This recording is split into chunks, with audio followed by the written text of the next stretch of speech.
Hello everyone. अभी ना हम देखने वाले हैं जो 5-6 स्टार्टिंग के जो रेगुलेटिंग एक्ट है ना, वो देखने वाले हैं। तो उसको देखते हुए ना हम जो ये स्टोरी कहाँ से शुरुआत होती है वो वहाँ से हम शुरुआत करेंगे, ठीक है। तो स्टोरी कहाँ से शुरुआत होती है भैया, ईस्ट इंडिया कंपनी की यहाँ पे आने की। अब जो वो जो एक था ना ग्राउंड, वहाँ से हम अपना आराम से स्टार्ट करते हैं, ठीक है। तो अभी ये चीज़ तो हमें सबको पता ही है कि भैया ये जो अंग्रेज आए थे यहाँ पे एज ए ट्रेडर्स आए थे, मतलब एज ए व्यापारी आए थे, अपना धंधा करना था और पैसे बढ़ाने थे। राज तो उनको फ्री फोकट में मिल गया। कुछ इंडियन उसमें सिस्टम में कुछ खामियां थी, उसका उन्होंने एक्सप्लॉइट किया और अपना राज करने लग गए। बट आए तो ट्रेडर्स थे ना, तो वहां से हम स्टोरी स्टार्ट करेंगे। तो यही वाली बात लिख रही है, ट्रेडर्स टू टेरिटरीज, ठीक है। तो जो भी ब्रिटिश इंडिया बना कैसे, उसकी हम बात करने वाले।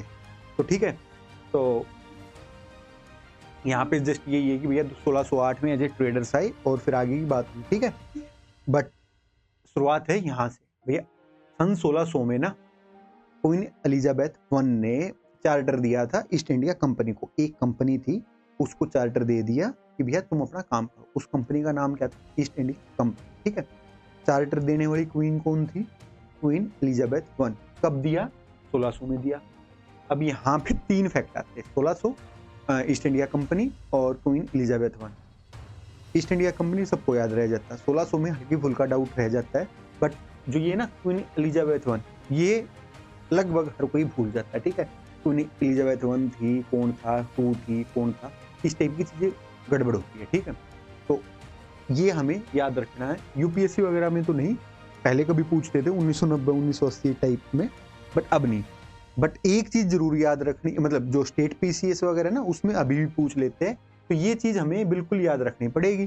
तो उस टाइम पे आ गई है। उसके बाद 1765, लगभग 165 साल ये अपना ऐसे ही शांत रहे, मतलब शांत क्या था, अपना पहले अपना धंधा कमाया, फिर इन्होंने अपनी जान पहचान बनाई, राजाओं के साथ इन्होंने डिवाइड एंड रूल वाली पॉलिसीज खेली और मजे लिए, ठीक है। तो फिर एक मेजर लड़ाई होती है 1757 में। अगर आप अपना मॉडर्न इंडिया में वो पढ़ते हो तो प्लासी की बैटल होती है। फिर 1764 में ये बक्सर की बैटल होती है, 7 साल बाद, ठीक है। Battle of Buxar. वहां पे इन्होंने लड़ाई लड़ी और उसके फेवर में उनको क्या मिल गया? उनको मिला दीवानी राइट। अब ये दीवानी राइट क्या होता है? दीवानी राइट इज लाइक एक पावर। पहले एक बोलते दीवान है, मतलब एक अच्छी पोजीशन पे काइंड ऑफ प्रधानमंत्री मान लो, ठीक है। कोई भी राज्य होते थे उसका दीवान होता था, ठीक है। तो दीवानी, वहीं से वो वर्ड मान लो, उसी से उसका रूट वो मान लो, वहीं से आया ये मान के चलो, ठीक है। तो दीवानी राइट्स आई। अब ये दीवानी राइट्स क्या है भैया? आपको कुछ पावर मिल गई, सिविल, मिलिट्री, रेवेन्यू, कई टाइप की पावर होती है, उनमें से कुछ ही पावर मिली थी इनको, सिविल एंड रेवेन्यू की, ठीक है। सिविल जस्टिस एंड रेवेन्यू की इनको पावर मिल गई थी कि भैया आप ये काम संभालो। कहाँ की? बंगाल, बिहार और उड़ीसा। अब इनको आया मजा कि हाँ भैया, कुछ एक होता ना अलग सा टेस्ट सा लगा जवान पे। ये चीजें बढ़िया हो रही थी। देखो एज ए ट्रेडर आए, अभी इनको दीवानी राइट मिल गई, प्रोग्रेस हुई ना प्रोग्रेस। तो अब मजे की बात ये है कि जो वहां का पार्लियामेंट था ना, ब्रिटिश पार्लियामेंट था या ब्रिटिश गवर्नमेंट थी, कुछ भी कह लो, दोनों सेम ही चीज है, ठीक है। तो वहां पे जाके भीख मांगने लग रही है कि हमें तो लोन दे दो भैया, हम तो नुकसान में जाने लग रहे हैं। वे बोले यार तुम तो साला ग्रोथ में तो वैसे करने लग रहे, तुम पहले ट्रेडर्स थे, अब अपना दीवानी राइट्स वगैरह मिल गए और तुम यहाँ पे चिल्ला रहे हो कि तुम्हें मतलब लोन वगैरह भी चाहिए। कुछ 70 मिलियन पाउंड वगैरह का लेने पहुंच गए थे, ठीक है। तो बोले यार ऐसे तो काम नहीं चलेगा। तो फिर वो होता है कि भैया चलो ठीक है हम दे देते हैं, बट ये कंडीशन हमारी आपको माननी पड़ेगी ये। बट उससे पहले ना एक चीज ये हम जान लेते हैं कि भैया इतने घाटे में या इतनी बुरी हालत कैसी थी, माली हालत, खस्ता हालत कैसी थी कंपनी की? वो खस्ता हालत थी, मतलब प्राइमरी रीजन था एक ही, करप्शन, ठीक है। करप्शन ही आपको पता ही होगा क्या, घूसखोरी, ठीक है। अपने जेब भरो, उस टाइप की जो भी सिस्टम था, ठीक है। करप्ट सारे के सारे जो कंपनी के सर्वेंट थे, सारे के सारे करप्ट थे, उनको बस अपना प्रॉफिट कमाना है और दुनिया जाए भाड़ में। तो कंपनी के सिस्टम में करप्शन भरी पड़ी थी, ये आपको याद रखना है। दूसरा, अभी अभी मैंने बताया कि सेल्फ सर्विंग हो रखे थे सर्वेंट्स, जितने भी वो थे वहां पे, नौकरशाह या कुछ भी मान लो, क्लर्क से लेके जो मेजर पोजीशन पे थे, सारे के सारे अपनी सेल्फ सर्विंग देखने लग रहे थे कि हमें ज़्यादा से ज़्यादा प्रॉफिट कैसे हो। ठीक है, जो एडमिनिस्ट्रेशन थी, सारे ही अगर इतने घटिया माइंड सेट वाले हो, जो सेल्फ सर्विंग हो, तो आप खुद ही बताओ एडमिनिस्ट्रेशन अच्छी होगी? बिल्कुल भी अच्छी नहीं होगी। तो एडमिनिस्ट्रेशन के भी लाले लगे पड़े थे। ठीक है, ये चीज है, ये मेन रीजन थे। उसके बाद क्या था भैया, जो सरकार के पास ना कोई कंट्रोल ही नहीं था। डायरेक्ट कंपनी अलग है, सरकार अलग है। जैसे फॉर एग्जांपल रिलायंस अलग है और सरकार अलग है। अब रिलायंस कुछ भी करे, करती रहे, ठीक है, अपना जब तक वो टैक्स दे रही है, वो दे रही है, काम चल रहा है। ऐसा तो नहीं है ना कि मतलब सरकार का इसके ऊपर राज हो गया, नहीं ना। एमएनसी मतलब जो अपनी पीएसयू वगैरह है वो सरकारी कंपनी है, वहां पे राज है। बट कोई प्राइवेट है उसमें तो राज नहीं है ना। अपने वैसे जानकारी है, वैसे भाईचारा, वो अलग चीज है। बट वैसे तो कुछ नहीं है ना कि गवर्नमेंट सर्वेंट चला रहा हो, नहीं ना। कंपनीज के खुद के एम्प्लॉई, ये सब कुछ ये है तो कंपनी का वो। अब अगर रिलायंस गवर्नमेंट के पास पहुंच जाएगी, मेरे को पैसा चाहिए, तो गवर्नमेंट भी तो कुछ कंडीशन रखेगी ना। अब भी रखते हैं कि भैया आपको ये वाली स्टैंडर्ड्स फुलफिल करने पड़ेंगे, ये करना पड़ेगा, वो करना पड़ेगा। तो ऐसे ही जब ये ईस्ट इंडिया कंपनी अपना पार्लियामेंट के पास पहुंची, ब्रिटिश गवर्नमेंट के पास पहुंची, तो उन्होंने वो कंडीशन रखी। ठीक है, वो बोले कि हमारे थोड़े कंट्रोल में आओ, तब जाके हम आपको कुछ देंगे बेनिफिट। तो वो चीज थी। तो ये पॉइंट थे मेन प्रॉब्लम। उसके बाद डायरेक्ट कंट्रोल के बाहर थी, ये भी एक प्रॉब्लम ही थी। और ऐसी ऐसी चीजों में पार्लियामेंट को कुछ एक्ट करने के लिए बोला। ये सारे पॉइंट यहाँ पे ये आया भाई। ठीक है, अब इस स्लाइड में आपको अगर बेसिकली याद रखना तो दीवानी राइट मिले थे, कहाँ के मिले थे, बंगाल, बिहार, उड़ीसा के कब मिले थे, ये याद रख लो। ये वाला बेसिक है, करप्शन हुई थी, एडमिनिस्ट्रेशन है, बेसिक है, कोई ज्यादा ध्यान नहीं देना, आपको वैसे भी याद रह जाएगा। और अभी आप आगे एक्ट पढ़ोगे तो आपको समझ में आएगा कि ब्रिटिश के जो पार्लियामेंट या ब्रिटिश गवर्नमेंट के बिल्कुल आउटसाइड ऑफ कंट्रोल था। धीरे धीरे वो कंट्रोल में आया, तो आपकी ना अंडरस्टैंडिंग खुद इतनी डेवलप हो जाएगी कि आपको ये पॉइंट भी याद रखने की जरूरत नहीं पड़ेगी। तो अभी आपको बस इस स्लाइड में से क्या याद रखना, क्वीन एलिजाबेथ वन और दीवानी राइट कहाँ के मिले थे, बंगाल, बिहार और उड़ीसा। और ये आप इंडिया का जो मैप है ना, अगर उसमें देखोगे, अगर मैं बेसिक सा अगर हल्का सा मैप बनाऊं, तो जो ये वाला रीजन था बंगाल, बिहार और उड़ीसा, ये वाला रीजन आप कह लो कि जिसपे आपको ऐसी कुछ भी जो भी आपको याद रखना है, तो इस हिसाब से मैप बना के भी याद रख सकते हो, नहीं तो वैसे विजुलाइज कर लो, तब याद हो जाएगा। ठीक है, तो ये हो गया। अगली स्लाइड देखते भाई हम। ठीक है, तो अभी प्रॉब्लम वो थी, अब उसका सॉल्यूशन क्या हुआ भैया, हम कंट्रोल करेंगे तो हम अपना रेगुलेटर बन जाएंगे। जैसे गैस सिलेंडर का एक रेगुलेटर होता है ना, वैसे ही ये वाला है। तो मतलब रेगुलेटर मतलब कंट्रोल करता है, तो ये कंट्रोलर बन गए। ठीक है भाई, तो ये कंट्रोलर बन गए। कौन बन गया? ब्रिटिश पार्लियामेंट वाले लोग या ब्रिटिश गवर्नमेंट एक टाइप से बोली कि आपको ये है हमारे कंट्रोल में रहना है। तो उन्होंने सेंट्रल एडमिनिस्ट्रेशन की स्टार्ट की कि भैया हम सेंट्रलाइज करते हैं। मैंने आपको बताया भी था कि भैया चीजें फैली पड़ी होती है, फिर उसको समेटा जाता है, ठीक है, फिर बांटा जाता है, दोबारा से फैलती है, फिर समेटा, ये पूरा प्रोसेस चलता रहता है। इसमें कॉमन सेंस के, अगर आप कॉमन सेंस बेस पे एक अंडरस्टैंडिंग बनानी है, तो ये बताओ, जब अंग्रेज आए होंगे तो सब कुछ फैला पड़ा था ना, कोई कहीं का राजा, कोई कहीं का राजा, कहीं पे कोई सिस्टम ऐसा। फिर ये धीरे धीरे एक सिस्टमेटिक हुआ इस हिसाब से। तो भैया सब कुछ फैला पड़ा था, उसको सेंट्रलाइज एडमिनिस्ट्रेशन में बदला गया। और वो अब अगर ये स्लाइड में अगर आप देखोगे तो मेन चीज है ये जो रेगुलेटिंग एक्ट ऑफ 1773 था, ये पहला स्टेप था ब्रिटिश गवर्नमेंट को कंट्रोल करने का। और पॉलिटिकल और एडमिनिस्ट्रेटिव फंक्शन थे जो कंपनी का, उस पे उन्होंने अपना काम करना स्टार्ट किया। ये याद रखना आपको। अब किया क्या क्या, ये पॉइंट याद है भाई, ये मतलब पॉइंट इंपॉर्टेंट है और ये पॉइंट्स आपको याद करने हैं। ठीक है, पहला काम क्या किया भैया, जो बंगाल का गवर्नर जनरल था, मतलब जो बंगाल का गवर्नर था ना, उसको गवर्नर जनरल ऑफ बंगाल बना दिया। मतलब कहने की बात क्या है कि जो मतलब देखो मैं आपको समझाता हूँ मैं। ये था, ये बॉम्बे, ये मद्रास और ये बंगाल, ये तीन मेन सेंटर थे। ठीक है, तीन मेन सेंटर थे। अब इन्होंने क्या किया कि इसको सुपीरियर बना दिया भाई। अब ये दोनों बेचारे इसके अंडर काम करेंगे और ये तो गवर्नर रह गए और इसका नाम क्या बदल के कर दिया, गवर्नर जनरल नाम रख दिया। ठीक है, क्या रख दिया, गवर्नर जनरल नाम रख दिया। ये लॉर्ड वारेन हेस्टिंग, ये पहला था। ठीक है, और इस बंदे को 4 लोग और दे दिए, जो इसका नाम मतलब इसकी 4 एग्जीक्यूटिव काउंसिल के 4 मेंबर और दे दिए इसको। टोटल 5 लोग हो गए, एक तो ये खुद और 4 लोग और, कि भैया तुम अपना मिलजुल के काम करो। मतलब जो भी पूरा यहाँ पे कंपनी का काम संभालना है, किसको संभालना है, अब तुमको संभालना है। अब जो ये टसल थी कि मैं ज्यादा बड़ा या मैं ज्यादा बड़ा, वो सॉर्टेड कर दी भैया, कौन सबसे बड़ा, ये बड़ा सबसे बड़ा, ये सुपीरियर। ठीक है, एक पॉइंट ये हो गया। दूसरा क्या बोला, कि मतलब ये गवर्नर, ये पॉइंट भी क्लियर हो गया कि भैया जो बंगाल मतलब जो अभी ये बड़ा बना दिया और बॉम्बे और मद्रास वाले सबऑर्डिनेट बना दिए। हमने ये 2 पॉइंट क्लियर कर लिए। तीसरा पॉइंट एक अभी हमने देखा था कि करप्शन बहुत बड़ा रीजन था। करप्शन था, बोले करप्शन हटाओ देश बचाओ, मतलब करप्शन हटाओ कंपनी बचाओ काइंड ऑफ सिचुएशन, कि भैया जो भी करप्शन है वो नहीं लेनी, कोई भी ब्राइब नहीं लेनी, कोई भी प्रेजेंट नहीं लेना, कुछ भी नहीं लेना। आपको प्राइवेट ट्रेड भी नहीं करना। प्राइवेट ट्रेड होता है आप खुद का अलग से अपना धंधा खोल के बैठ जाओ, नहीं भाई ऐसा नहीं करना, हम आपकी सैलरी बढ़ा देते हैं, बट प्राइवेट ट्रेड या करप्शन में हम कुछ भी टोलरेट नहीं करेंगे। ठीक है, एक चीज और कर दी भैया, एक कोर्ट और बना दिया, एक सुप्रीम कोर्ट बना दिया। कहाँ पे, कोलकाता में सुप्रीम कोर्ट बना दिया। कहाँ पे बना दिया, कोलकाता में। उसका काम क्या भैया, भैया आप अपना जो भी पंगे हो, कोर्ट का तो काम यही होता है ना, पंगे उनको सॉर्टेड करो।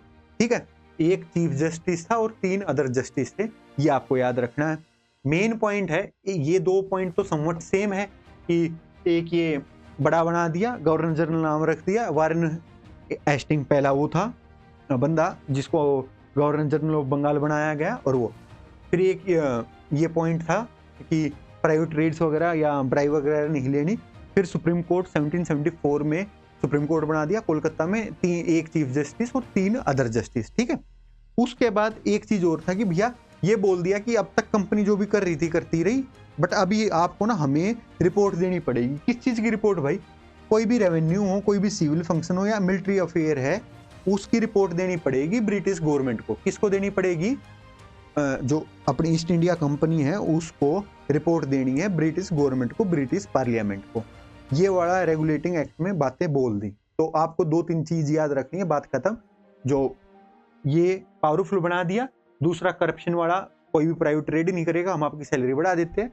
फिर यहाँ पे क्या है, सुप्रीम कोर्ट, कि भैया सुप्रीम कोर्ट बना दिया, कुछ भी पंगा होता तो ये सोल्व करेगा। और एक ये है कि भैया आपको रिपोर्ट करना, कोई भी चीज आपको रिपोर्ट करनी है, हमें बतानी है। ठीक है, कोई भी आपका सिविल हो या रेवेन्यू का हो या मिलिट्री अफेयर वगैरह हो। ठीक है, अब इसमें पंगे हुए, अब इसमें बेसिकली ना पंगे इस पॉइंट को लेके हुए। इसके लिए फिर एक और एक्ट आता है 7-8 साल बाद, एक्ट ऑफ 1781। ओके, अब मैंने क्या बताया, सुप्रीम कोर्ट को लेके पंगे हुए।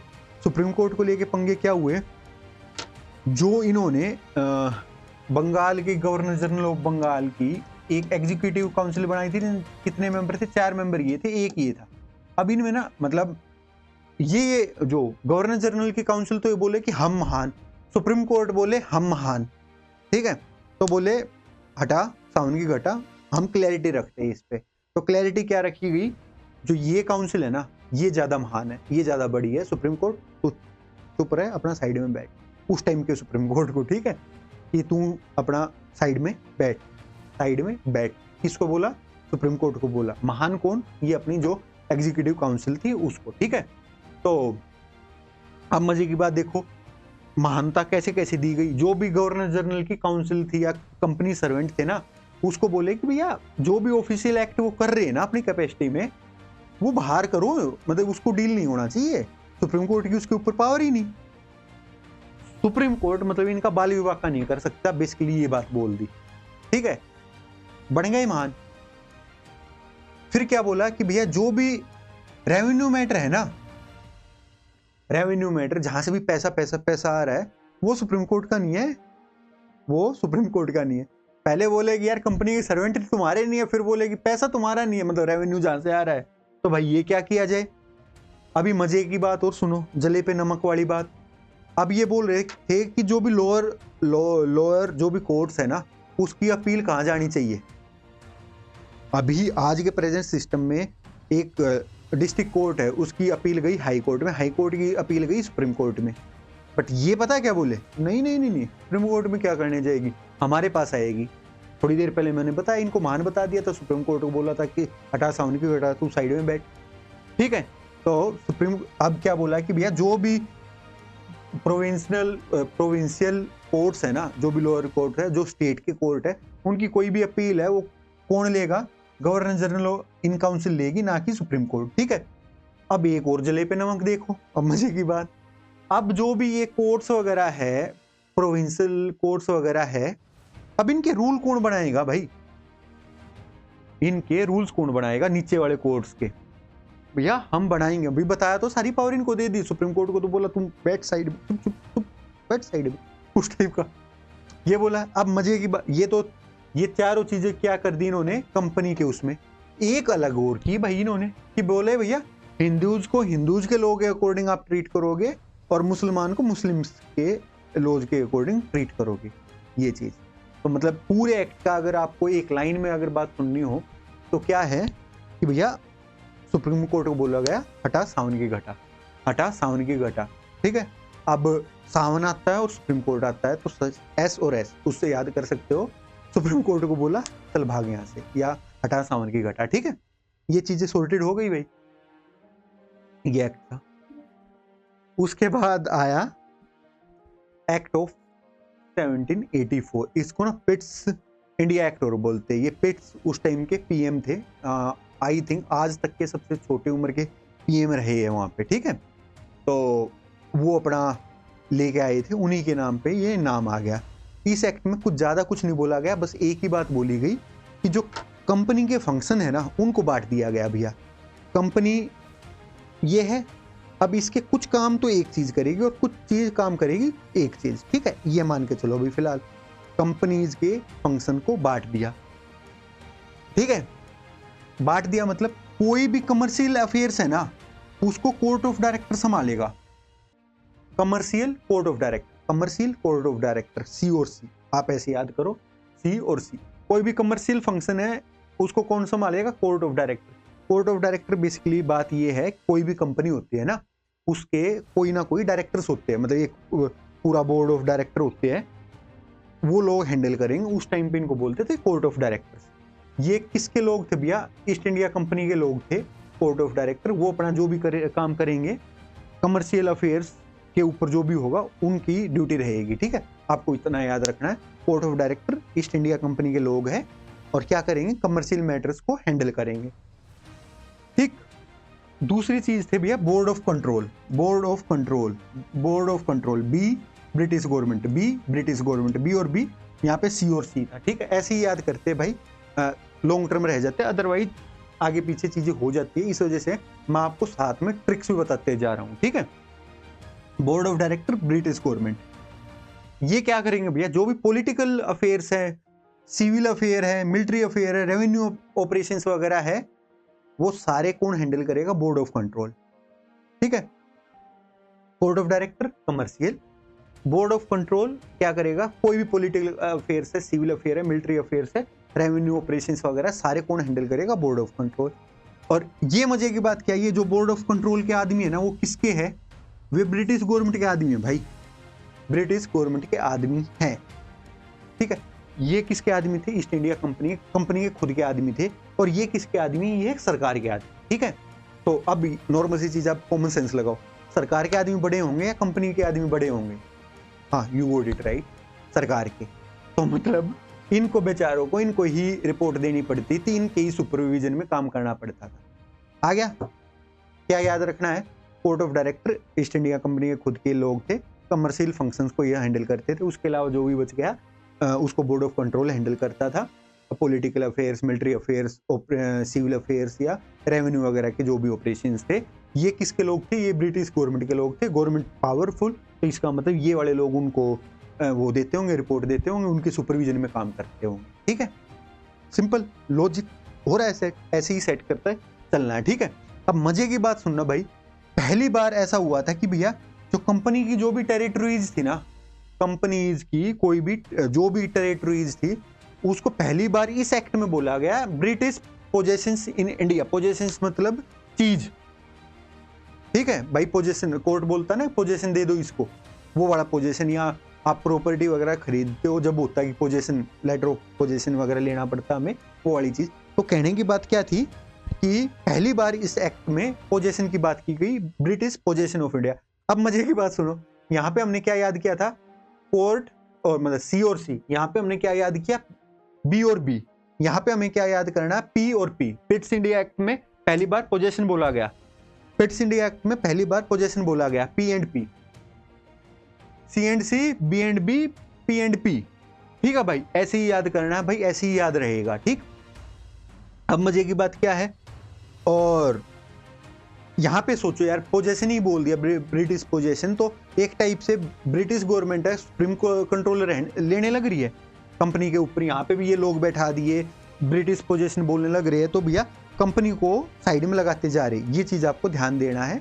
ये तीन, इस पूरे उसमें क्या याद रखना है आपको, तीन चीज याद रखनी है, B C P, B C P. ठीक है, ठीक है भाई, चलते आगे।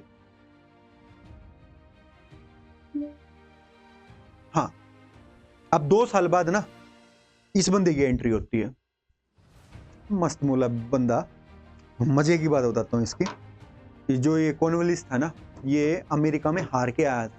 अमेरिकन रेवोल्यूशन, आप वर्ल्ड हिस्ट्री वगैरह में पढ़ते हो मेंस के पेपर के लिए, वहाँ पे आप पढ़ोगे तो कोई टाउन करके जगह आती है आगे, कुछ जॉर्ज टाउन या कुछ स्टेट का नाम था, वहाँ पे इसने अपना हथियार डाले थे। ठीक है, बट बंदा अच्छा था, कमांडिंग पोजीशन में था, तो इसको रिवॉर्ड किया गया था कि भैया तुम अब इंडिया में जाके काम संभाल, अगर आप अच्छे हो और संस्थाएं अच्छी है तो आपको रिवॉर्ड भी कर देते, इवन दो आप फेल होते तब भी। ठीक है, अभी आपको क्या ध्यान देना भैया, ये बंदा आता है यहाँ पे, बट ये बंदा ना बहुत ऐसा है, मतलब यार बंदा मतलब यार अमेरिका वगैरह को हैंडल करता था, अब यहाँ पे आऊँगा तो मेरी टसन होना चाहिए, और मिलिट्री का बंदा था, वहाँ पे लड़ाई वड़ाई लड़ता था। तो उसने 2 कंडीशन रखी।